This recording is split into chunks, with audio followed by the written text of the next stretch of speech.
오늘 본문 말씀을 보면은 너희 부모를 공경하여라 라고 말합니다. 그런데 이 공경하여라 라는 말이 원어에 보면은 반드시 공경하라 이렇게 되어 있습니다. 그리고 이 공경이라는 말은 존경하라, 또 존귀하게 하다 이런 의미가 있습니다. 그래서 너는 너희 부모를 존경하고 또 부모를 존귀하게 만들어야만 한다 이런 의미입니다. 선택이 아니라 필수라고 하는 것이죠. 1년에 한 번 어버이 주일이기 때문에 짚고 넘어가는 주제가 아니라 우리가 오늘 말씀을 통해서 부모 공경은 나의 평생에 실천해야 되는 그런 계명이다라고 하는 것을 기억했으면 좋겠습니다. 성경은 하나님께서 사람을 통해 기록하셨죠. 그런데 성경 중에서 유일하게 하나님이 직접 기록한 것이 있습니다. 돌판에 기록하셨는데요. 바로 십계명입니다. 들어보셨죠? 하나님이 직접 기록한 매우 중요한 율법의 10가지 핵심을 기록하고 있는데 1계명부터 4계명까지가 하나님에 대한 계명, 5계명부터 10계명까지가 인간에 대한 계명입니다. 앞으로 갈수록 중요해요. 하나님에 대한 계명이 인간에 대한 계명보다 더 중요하고 앞에 있는 계명으로 갈수록 더 어겼을 때의 처벌의 강도가 셉니다. 사형이죠. 그러므로 우리는 이 십계명이 얼마나 중요한지를 알아야 되는데 그 중에서 인간관계에 대한 계명 5계명부터 중에서 첫 번째 5계명 이게 뭡니까? 너희 부모를 공경하라. 이것이 인간관계에서 제일 중요하게 말하고 있다는 것을 우리는 유념해야 되는 거죠. 그래서 살인하지 말라, 간음하지 말라, 도둑질하지 말라 이 뒤에 있는 계명들보다도 부모 공경하지 않은 죄가 훨씬 더 심하고 그 처벌의 강도는 사실 사형이라고 하는 겁니다. 살인보다도 더 악한 죄가 부모를 공경하지 않는 죄라고 하는 겁니다. 매우 무거운 명령이라고 하는 거죠. 자, 먼저 오늘 저는 부모에 대한 개념을 좀 정리를 하고 가려고 합니다. 종교 개혁이 한창이던 17세기 중반에 영국에서 웨스트민스터 소교리 문답이라고 하는 것을 만들었습니다. 이것은 신앙의 초신자와 어린 아이들에게 신앙을 잘 가르쳐주기 위해서 만들어진 책인데 그곳에서 이 5계명을 해석하면서 부모란 누구냐를 정리해 주었습니다. 우리 함께 앞에 화면을 보면서 하얀 글씨 부모는 읽어보겠습니다. 시작!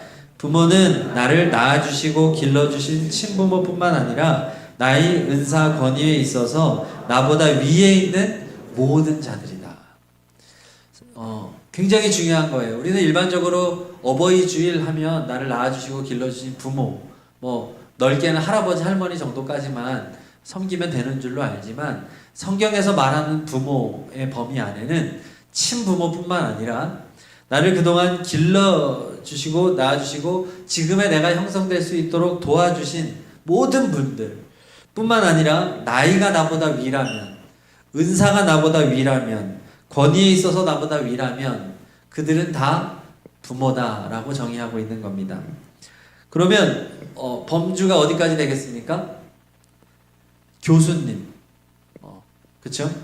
또 나보다 나이가 많으신 어르신들 전부, 그리고 이 안에도 나보다 나이가 많다고 한다면 넓은 의미에서는 부모의 범주 안에 들어간다는 것.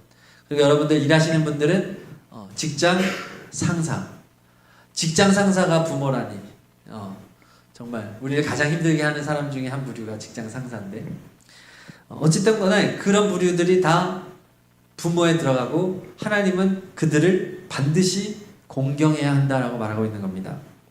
그러니까 저는 이 자리에서 여러분들에게 말씀을 증거하는 목회자로서 여러분들에게 또 다른 부모 중에 하나가 되겠죠.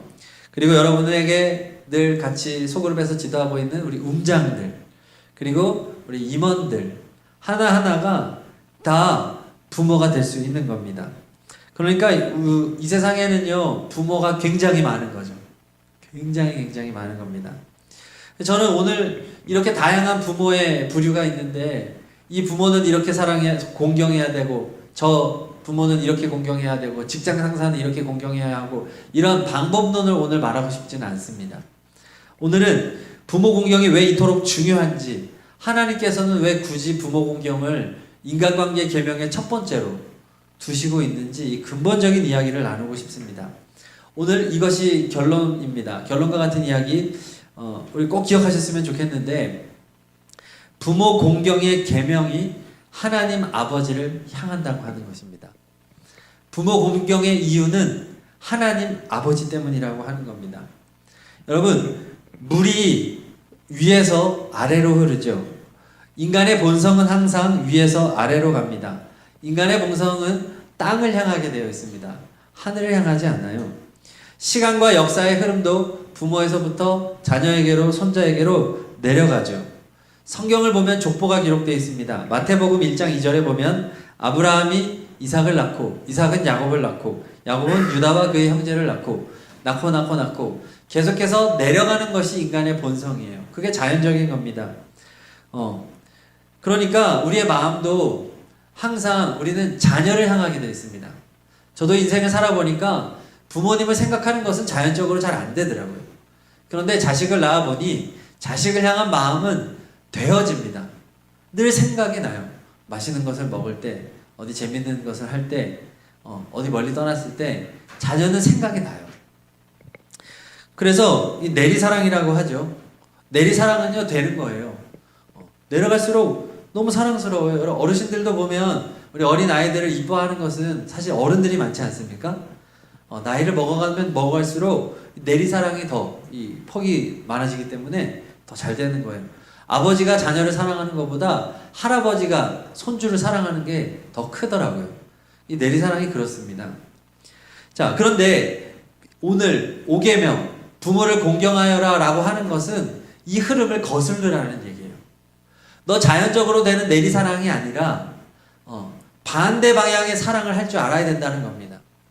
우리는 뭐 이성을 사귈 때도 마찬가지죠. 내 눈을 끄는 이성, 이쁘거나 매력적이거나 뭔가 나의 그냥 사랑할 수밖에 없는 사람을 사랑하는 것이 우리에게 익숙해요. 그렇죠? 그래서 대부분 보면 좋아하는 자매들은 몰려요. 왜? 사랑할 만한 요소들을 많이 가지고 있으니까. 괜찮은 형제도 몰리더라고요. 사랑할 만하니까요. 우리는 늘 남들이 다 될 만한 일을 하고 살아갑니다. 그러나 성경은 우리에게 말해주는데, 야, 너희들은 되어지는 대로 사는 존재가 아니야. 거스를 수 있어야 돼. 내리사랑이 아니라 그 위를 반대 방향을 생각할 수 있어야 돼 라고 말하는 겁니다. 그러니까 방금 읽었던 마태복음 1장 2절, 아브라함이 이삭을 낳고, 이삭은 야곱을 낳고 내려가는 거에서 거꾸로 올라가자는 거죠. 어떻게 되겠습니까? 유다와 그의 형제들의 아버지는 야곱이고, 야곱의 아버지는 이삭이고, 이삭의 아버지는 아브라함이고, 자, 이렇게 계속 올라가 보자는 거예요. 그러면 그 끝에 누가 있겠습니까? 창세기 5장 1, 2절을 읽어보겠습니다. 시작.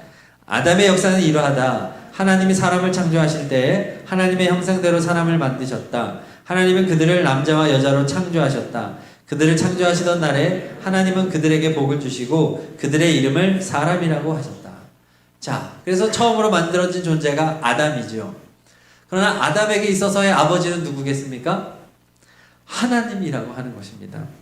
아버지의 끝에는, 부모의 끝에는 하나님 아버지가 계시다는 거예요. 그래서 예수님께서 우리에게 기도를 가르쳐 주셨는데 주기도문이라고 말하죠. 주기도문을 할 때 주님이 이렇게 기도해라 하면서 처음에 뭐라고 합니까? 하늘에 계신 우리 아버지라고 기도하라고 합니다. 여러분, 하나님이 여러분의 아버지라고 하는 것을 꼭 기억하시기를 바랍니다. 기도하실 때 하나님을 아버지라고 부르세요. 그냥 하나님 하고 기도하는 경우가 너무 많은데 이것은 굉장히 손해보는 겁니다. 그분은 아버지입니다. 하나님을 빼도 돼요. 아버지를 빼먹지 말라고요. 하나님 아버지. 부모 공경이 향하는 곳은 결국은 하나님 아버지라는 겁니다. 그러므로 우리가 부모를 공경해야 하는 이유는 우리의 끝에 계신 진정한 아버지, 참 부모이신 하나님 아버지를 우리가 공경해야 하기 때문에 그렇습니다. 그리고 우리가 여기서 하나님을 공경하기 위하여 이제 또 이 세상에서의 그 부모들을 공경하기 위하여 알아야 하는 것이 있는데, 부모님은 하나님의 대리인이라고 하는 것입니다. 굉장히 중요한 정의입니다. 부모는 하나님의 뭐라고요? 대리인이라는 거죠. 하나님께서 여러분들을 창조하셨습니다. 여러분의 성별, 여러분의 눈, 코, 입, 여러분의 키, 모든 것들은 다 하나님이 하신 것입니다. 그러나 누구를 통해서 여러분은 이 세상에 창조되었습니까? 부모님이죠. 어머니의 배를 빌어서 여러분들은 그곳에서 성장했습니다. 지금도 과학기술이 엄청 발달했죠. 그렇지만 어머니의 자궁 밖에 인공 자궁에서 태아가 자라게 하는 기술에는 도달하지 못했다고 합니다. 근처에도 못 갔다는 거예요. 이 분야에 대한 연구가 20년이 넘었습니다. 일반적인 많은 과학과 의학에 있어서 무언가를 연구했을 때 20년이 지나도록 이렇게 진전이 안 되는 것이 극히 드뭅니다. 그런데 엄청난 돈을 투자하고 실험을 함에도 불구하고 어머니 배 밖에서 태아가 자라지 못한다는 거예요. 하나님이 엄마 뱃속에서 생명이 자라나게 만들었다는 거죠. 또 여러분, 우리가 지금까지 이르기 위해서 여러분들 우리를 먹이고 입히고 기르는 일을 위하여 수고해 주신 분들이 있습니다. 그 부모님, 할아버지, 할머니, 여러분의 그 보호자들, 그들은 하나님의 대리자였다고 하는 것이죠. 인간은 태어나면서 할 수 있는 게 정말 없는 존재 중에 하나입니다. 뭐 소나 이런 것들은 말이나 새끼 때 태어나서 금방 일어나서 걷습니다.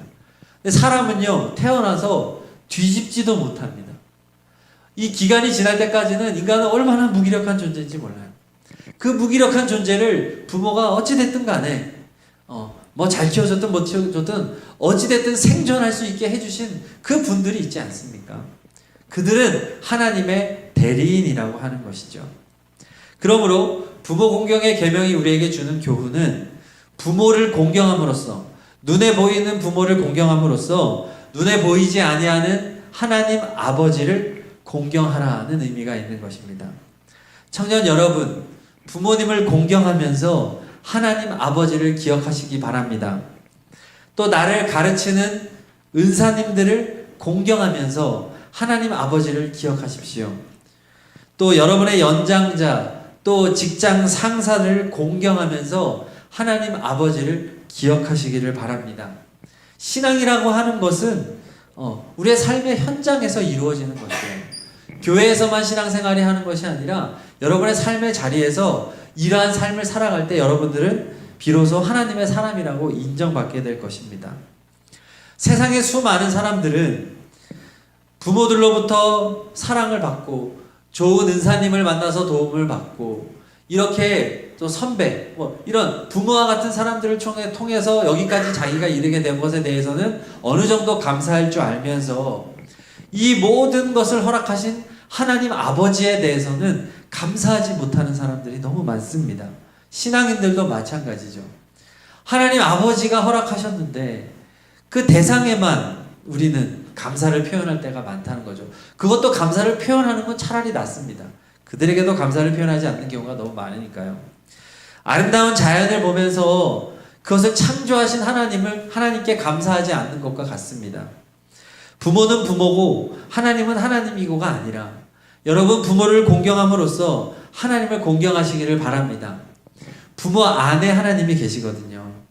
여러분을 돌봐주신 분들의 마음속에 하나님이 있습니다. 무엇으로 있냐 하면 사랑으로 있거든요. 여러분을 누군가가 사랑해 준다고 하면 그 사랑의 출처는 하나님 아버지이십니다. 어린이날이 되면 이제 5월이잖아요. 저게 작년 어린이날 사진입니다. 이제 코로나가 좀 풀리면서 이제 사람들이 외부에 나가게 되면서 어마어마한 사람들이 저렇게 이제 놀이동산을 갔지요. 저 현장을 보면 저게 그 부모 공경의 현장이 거의 아니에요. 자녀 공경의 현장이죠. 이 세상은 자녀 공경, 내리사랑이 자연적으로 되거든요. 저도 가봤어요. 아이들 데리고 갔었는데요. 부모들은 표정이 웃는 부모가 없어요. 웃는 건 다 애들이에요. 부모들은 미쳐요. 막 애들을 어떻게든 얘네들을 막 그늘로 데려가고 막 뛰어가서 막 시원한 거 사다 먹이고, 부모는 자기를 생각할 겨를이 없거든요. 막 어떻게든 얘를 먼저 뭐 이런 거 태우려고 뭐 막 스마트 막 이거 예약하고요. 자녀 공경이죠. 어떻게 이런 일들이 가능할까요? 이 땅의 부모들이 왜 이렇게 극성일까요? 그들의 마음에 하나님이 사랑을 심어줬기 때문에. 자녀가 이쁘거든요. 하나님이 주신 거예요. 부모를 보면서 하나님의 사랑을 볼 수 있어야 한다는 겁니다. 하나님은 교회 안에만 계시지 않아요. 하나님은 모든 인간관계 속에서, 특별히 부모라고 하는 대상들을 통해서 하나님은 살아계십니다. 여러분들을 정말로 은혜를 베풀어준 여러분의 은사님이 있습니까? 정말 갚을 수 없는 그런 은혜를 입은 사람이 있습니까? 그분의 마음에 사랑을 심어주신 하나님 아버지를 기억하시길 바라요. 그분들은 하나님의 대리인이었다는 거죠. 그분들을 통해서 여러분을 돌봐주시고, 여러분을 사랑해주시고, 여러분을 지켜주시는 하나님 아버지를 기억해야 한다는 것입니다. 그렇기 때문에 그들을 공경해야 하는 거죠. 그들을 공경함으로써 하나님 아버지를 공경하는 것을 내가 증명해야 한다는 것입니다. 내리사랑을 거슬러야 된다는 거죠. 그렇기 때문에 우리 주변에 공경하기 어려운 부모가 많은 것이 우리가 그리스도인이라고 하는 것을 증명할 수 있는 기회가 되는 겁니다. 여러분, 좋은 부모를 만난 것이 복이죠. 어떤 자식들은 부모에게 버림을 받습니다. 어떤 자식은 부모에게 맞습니다. 저도 최근에 아까 화장실에서 뜻하지 않게 기사 하나를 봤는데, 가족이 중학교 딸을 그냥 폭력을 해가는 거예요. 미친 가족이죠. 아빠가 막 머리카락을 잡아 끌고, 이런 말도 안 되는 부모를 만나는 사람들이 있단 말이죠. 그런 사람들에게는 부모 공경이 세상에서 가장 어려운 일이에요. 어떻게 저 인간을 내가 공경할 수 있냐고요. 인간도 아닌 저 짐승 같은 존재를, 나를 버린 부모를 어떻게 공경하냐고요. 그러나 우리가 그 사람에게 집중하면 공경할 수 없습니다. 직장 상사도 마찬가지죠. 직장 상사, 좋은 상사 만나면 복입니다. 그러나 그렇지 않은 경우가 훨씬 많아요. 대부분 이게 이익관계에 얽혀있기 때문에 나를 괴롭히는 사람, 직장 상사가 많죠. 도저히 공경할 수 없는 어른들이 많습니다. 그러나 이 5계명은 조건이 없어요. 좋은 부모를 공경하라는 조건이 없어요. 나쁜 부모는 공경하지 말라는 말이 없습니다. 부모라고 한다면 공경해야 한다는 거예요. 왜냐하면 하나님이 참 부모이고, 어찌되었든 그들은 하나님의 대리인이기 때문에 하나님을 공경함으로써, 그들을 공경함으로써 하나님을 믿고 하나님을 아버지로 섬기고 있다는 것을 증명하라라고 하는 것입니다. 그래서 저는 우리에게 오늘 새로운 인식이 필요하다고 생각해요. 내가 공경할 만한 부모를 얻은 것도 복이지만, 공경할 수 없을 만한 부모를 둔 것도 더 큰 복이다. 내가 공경할 만한 직장 상사를 만난 것도 복이지만, 내가 정말로 존경할 수 없는 직장 상사를 만난 것은 더 복이다. 나를 괴롭히는 사람이 있을 때, 그 사람이 권위로 나를 찍어 누르거나 나를 힘들게 할 때, 이것은 절호의 찬스다. 내가 하나님 아버지를 공경하는 것을 증명할 수 있는 찬스다. 여러분, 공경할 수 있는 부모를 공경하는 것은 믿음이 없어도 다 할 수 있는 거예요. 당연히 하죠. 좋은 선생님을 만나면 그 선생님은 스승한 날에 사방에서 편지가 와요. 선물이 와요. 그렇지 않습니까? 좋은 선생님이니까요. 그러나 좋지 않은 선생님은 선물이 안 가요. 카네이션이 안 갑니다. 그러나 그 사람에게 나에게 불편함을 주거나 나쁜 분이라 할지라도 그 부모에게 하나님 아버지를 공경하는 마음으로 공경할 수 있는 기회가 우리에게 주어진다고 하는 거예요. 그러면 우리는 차별 있는 그리스도인이 될 수 있는 것입니다. 여러분, 이런 기회를 우리가 얻었다고 생각하시면 좋겠어요. 위대한 신앙인들은 다 이렇게 순리를 되어지는 사랑, 내리사랑이 아닌 역행하는 사랑을 했던 사람들이에요. 다윗을 생각해 보겠습니다. 다윗은 아버지 2세였는데 아버지가 다윗을 어떻게 대했느냐? 사무엘 선지자가 찾아왔어요. 당시 최고의 영적 지도자. 선지자가 찾아와서 이보시오 당신의 아들들을 다 데려오시오 했습니다. 8명의 아들이 있었어요. 다윗은 막내였습니다. 근데 아버지가 다윗을 쏙 빼놓고 그 위에 7 형들만 사무엘 선지자에게 데려옵니다. 이것은 다윗을 얼마나 무시하고 얼마나 없는 아들 취급을 했는지를 보여줘요. 너무 나쁜 아버지죠. 계속 양치기, 제일 힘든 일, 어려운 일을 맡겨놓고요. 그리고 다윗의 형들도 일종의 부모니까 아버지의 심부름을 받아가지고 블레셋과 싸우고 있는 형들을 찾아갔어요. 심부름으로 갔죠. 그러면 아버지 부모님의 심부름 받아서 왔으면 야 수고했다 하면 되잖아요. 근데 첫째 형 엘리압이 다윗을 얼마나 멸시하는지. 아버지도 사랑하지 않아요. 형들도 사랑하지 않아요. 다윗은 공경할 만한 부모가 없었어요. 한 사람도. 그런데요, 사무엘상 22장에 보면은 다윗이 사울 왕에게 쫓깁니다. 사울 왕도 부모잖아요. 사울 왕에게도 쫓겨요. 진짜 다윗은 최악의 조건이었어. 그런데 그때 다윗의 부모와 형제들이 다윗을 찾아와요. 기댈 데가 없었으니까. 다윗이 표적이 됐기 때문에 그때 다윗이 감정적으로는 아마 당신들은 나를 아들 취급하지도 않고 동생 취급하지도 않았잖아요. 가세요. 나도 힘들어요. 나도 도망자예요. 얼마든지 그럴 수 있습니다. 근데 다윗은 어떻게 했느냐? 너그럽게 받아주는 거예요. 영접하는 거예요. 귀한 손님으로. 그리고요, 모압 왕에게 이방 나라에 찾아갑니다. 그래서 우리 부모 형들을 좀 지켜주십시오 라고 맡기는 장면이 나와요. 사랑할 만한 부모 형이 아니었어요. 그리고 다윗을 지금 죽이려고 쫓아오는 사울 왕, 다윗의 선대 왕으로서 이제 다윗이 왕으로 기름 부음을 받았단 말이에요. 다윗은 이 왕을 위해서 충성했습니다. 목숨 바쳐 전쟁터에 나가 싸웠어요. 그런데 이 사울 왕은 다윗을 죽이려고 했단 말이에요. 막 창을 던지고요. 그랬는데 도망자 생활을 하다가도 다윗이 사울을 죽일 수 있는 절호의 찬스들이 있었어요. 그때 다윗은 사울을 죽이지 않아요. 어떻게 하나님이 기름 부은 왕을 내가 죽일 수 있느냐? 죽이지 않습니다. 이것이 다윗이 위대한 신앙인이었다고 하는 걸 보여주는 거예요. 내리사랑이 아니죠. 되어지는 사랑이 아니에요. 하나님 아버지를 사랑하고 하나님 아버지를 공경했기 때문에 할 수 있는 믿음의 행위였던 것이죠. 무엇보다 우리가 본받아야 할 분이 있습니다. 누구일까요? 예수 그리스도이십니다. 예수님도 아들이에요.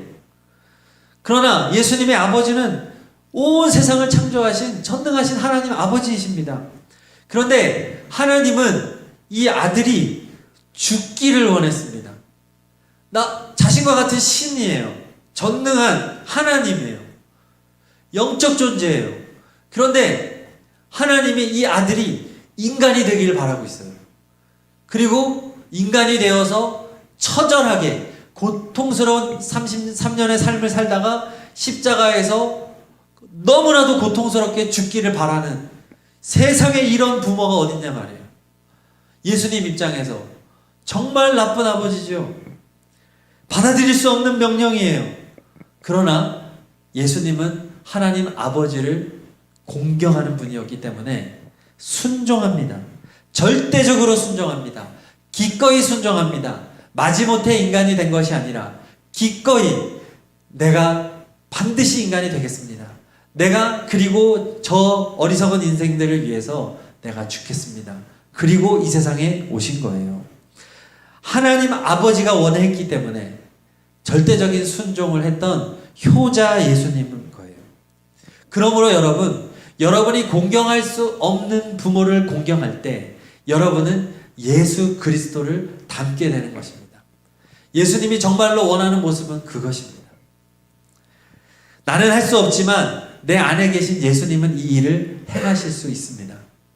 여러분 늘 예수님을 생각하시고 예수님을 의지하시고 예수님을 바라보시면서 예수님과 같이 절대적인 효도를 할 수 있는 여러분이 되기를 축복합니다. 이것이 여러분의 지금 내키지 않는 경우가 많이 있을 수 있겠지만 이것이 우리가 받아야 되는 성경의 가르침입니다. 여러분이 예수님으로 충만해지면 충만해질수록 예수님의 사랑이 여러분들을 지배하면 지배할수록 이것은 쉬운 일이 될 것입니다. 그러나 예수님이 여러분 안에 거하시지 않고 여러분이 예수님과 멀어지면 멀어질수록 여러분은 절대로 부모 공경을 할 수 없게 될 것이에요. 저는 그런 의미에서 우리 교회의 이름이 기가 막힌 이름이라고 생각합니다. 여기가 효자 3동인데 효자동이라서 효제교회이기도 하지만 저는 우리 교회의 진정한 의미는 효자 예수님의 교회, 이것이 진짜 우리 교회 최고의 이름이 아닌가. 전국에 효자교회가 3개인가 밖에 없어요. 저기 포항에 효자동이 하나 있고 서울에도 하나 있는 것 같은데, 효자교회 너무 좋은 교회입니다. 우리 효자교회를 이제 앞으로 말할 때마다 효자이신 예수님의 교회, 효자이신 예수님을 생각하며 나도 효자 되기를 바라는 교회, 이런 생각을 가지고 우리 효자교회라고 말하고, 그래 내가 효자교회 성도지, 난 효자 돼야 돼, 효자 돼야 돼. 그렇게 여러분들 효도할 수 있는 여러분이 되길 바랍니다. 마지막으로 저의 간증을 하고 마칩니다. 제가 하나님 만난 경험입니다. 2006년 1월 제가 강원대학교 이제 졸업을 한 달 앞두고 우리 효자교회에서 말씀 집회가 있었어요. 이때 제가 스텝으로 참여하면서 계속 섬겼는데 마지막 집회가 시작이 됐습니다. 3일 정도 진행이 된 것 같은데 저 맨 뒤에 앉아 있었어요.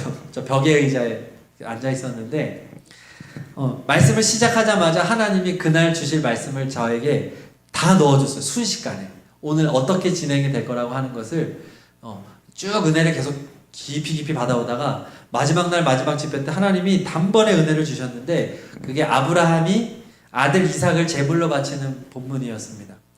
그 말씀을 딱 주는데 아브라함은 이삭을 제물로 바치려고 했으나 죽이려고 하는 순간에 하나님이 막았죠. 아브라함아 하고 죽이지 말아라 하고 양을 하나 준비했었죠. 그 말씀을 하나님께서 처음에 다 깨닫게 해주시는데 아브라함은 아들을 안 죽였잖아요. 그러나 하나님은 아들을 죽였잖아요. 하나님이 아들을 죽인 사랑이 얼마나 큰지, 그래서 아들을 죽일 정도로 나를 사랑하신다고 하는 것이 인격적으로 확 다가왔습니다. 그 말씀을 모르는 말씀이 아니었어요. 그런데 그날 특별한 은혜가 저에게 임했습니다. 그래서 정말로 은혜의 강물에 제가 완전히 빠져들어갔어요. 저것이 이제 영적 세례라고 저는 표현을 하는데 제가 영적으로 세례를 받았습니다. 물에, 하나님의 사랑의 강물에, 바다에 완전히 들어갔어요.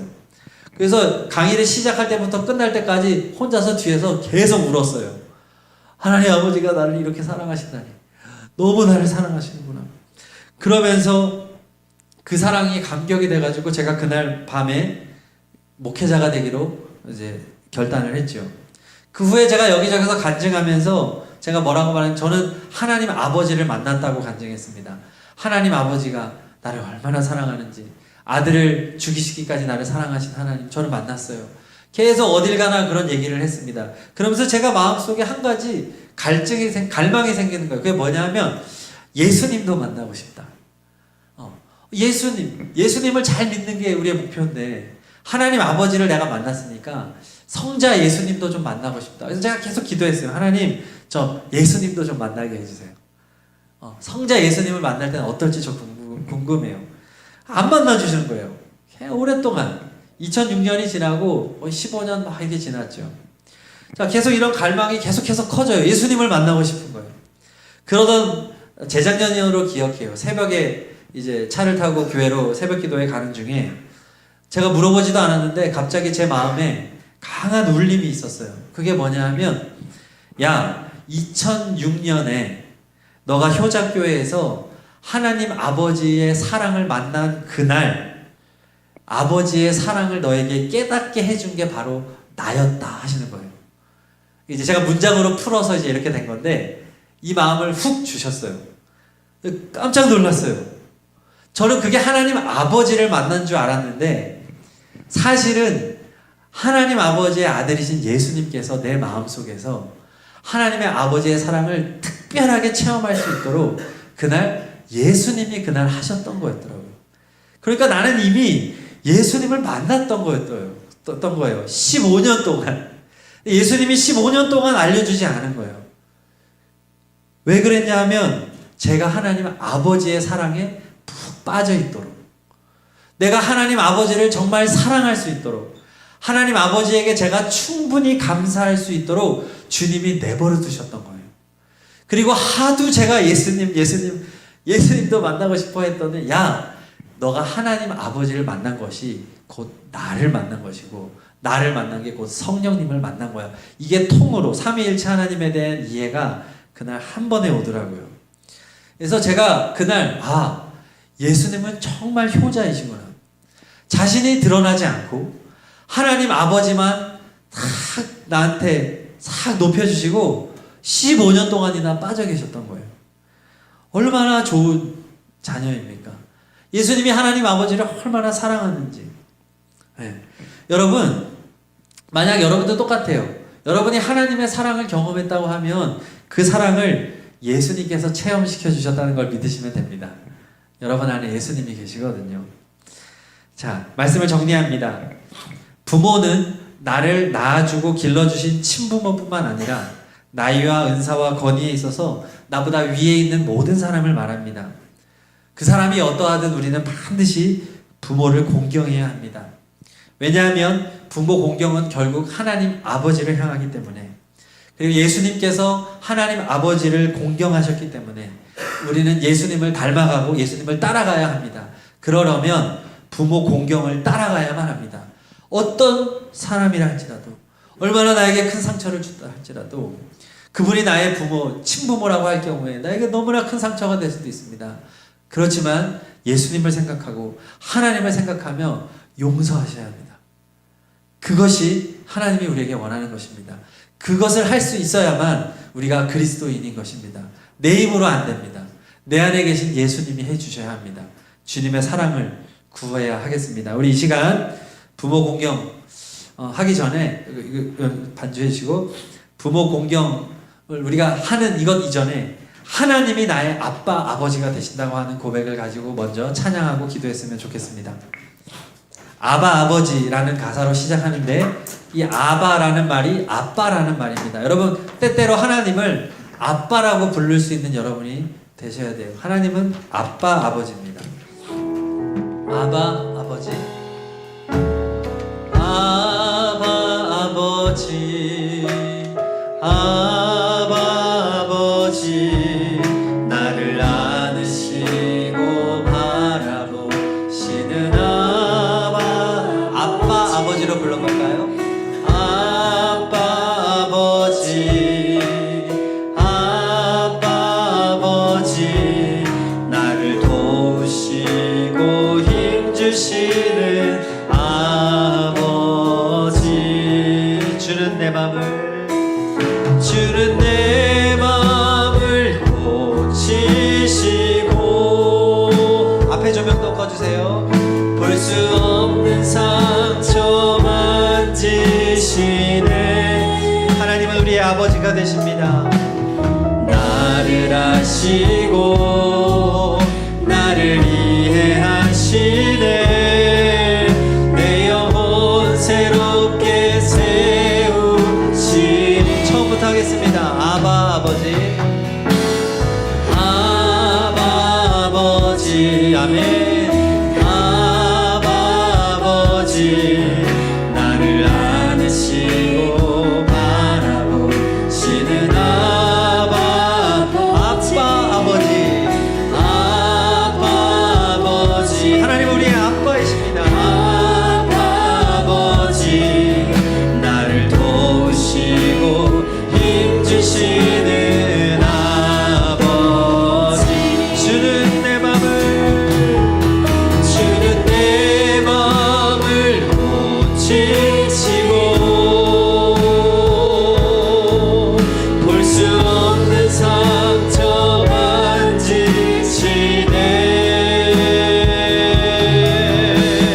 나를 아시고 나를 이해하시네.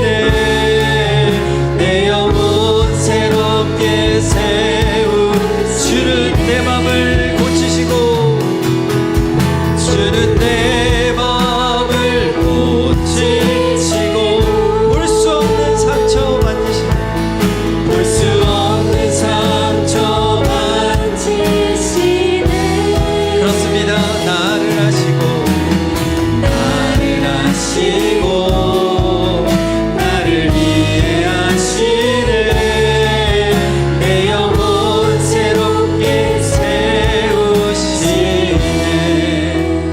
먼저 기도하실 때 나의 아버지가 되시는 하나님, 부모를 통해서 나를 창조하시고 부모를 통해서 나를 기르신 하나님께 감사드립니다. 예수님을 생각하며 공경할 수 없는 부모라 할지라도 공경하는 삶을 살겠습니다. 주님, 나를 붙들어 주세요. 내 안에 하나님의 사랑으로 채워주세요. 이런 고백을 가지고 우리 3분 동안 기도하겠습니다. 할렐루야. 하나님 아버지 감사합니다. 하나님은 나의 아빠 아버지가 되십니다. 좋으신 하나님, 좋으신 하나님 감사합니다. 하나님 영광 받아 주시옵소서. 우리들의 모든 상황을 아시고 우리들의 모든 어려움을 아시고 여기까지 인도하신 아버지 하나님께서 앞으로 우리의 인생도 인도하여 주실 줄로 믿습니다. 하나님 우리의 아버지가 되시니 우리가 눈에 보이는 아버지들을 공경함으로 말미암아 눈에 보이지 않는 하나님을 공경하는 삶을 살기를 원합니다. 예수님처럼 부모님께 효도할 수 있는 우리가 되기를 원합니다. 아버지 도와주시옵소서. 하나님 아버지 우리를 인도하여 주시옵소서. 아버지 우리가 행여나 공경할 수 없는 부모라고 할지라도 아버지 예수님을 생각하며 부모 공경을 실천할 수 있는 우리 모두가 되게 하여 주시옵소서. 아버지 하나님 용서할 수 없는 부모라 할지라도 용서할 수 있기를 원합니다. 받아들일 수 없는 부모라고 할지라도 받아들일 수 있는 우리가 되기를 원합니다. 아버지 우리를 불쌍히 여겨주시옵소서. 예수 그리스도로 말미암아 충만한 믿음의 삶을 살아갈 수 있도록 하나님 아버지 우리를 붙들어 주시옵소서. 아빠 아버지 너무나 좋으신 하나님 아빠, 하나님 아빠 너무 감사합니다. 하나님 오늘 이 시간 우리 가운데 함께 하시고 부모의 사랑을 통하여 우리에게 말씀하시고 우리를 길러주시고 우리를 책임져 주시고 우리를 가르쳐 주시고 우리를 여기까지 인도하신 아빠 아버지를 찬양합니다. 아빠 아버지를 찬양합니다. 아버지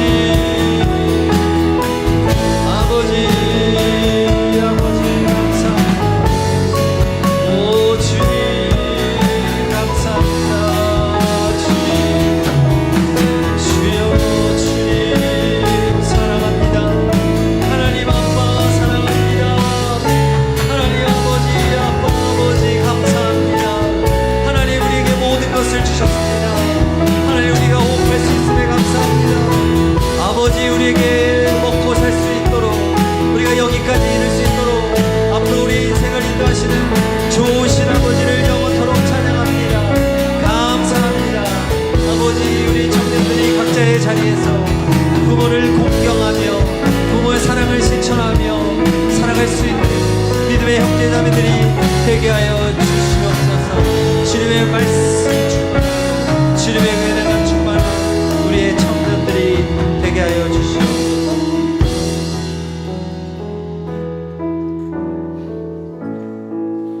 이어서 찬양할 때 아빠 아버지이신 하나님의 그 마음을 향해서 우리가 생각하면서 아버지 하나님의 마음을 우리가 더 이해하기를 원하는 마음으로 찬양하겠습니다. 아버지 당신의 마음이 있는 곳에 나의 마음이 있기를 원해요. 아버지 당신의 눈물이 고인 곳에 나의 눈물이 고이길 원해요. 하나님 아버지 아버지 당신이 바라보는 영혼에게 나의 두 눈이 향하길 원해요. 아버지 당신이 울고 있는 어두운 땅에 나의 두 발이 향하길 원해요. 나의 마음이 아버지의 마음 알아. 내 모든 뜻 아버지의 뜻이 될 수 있기를 나의 온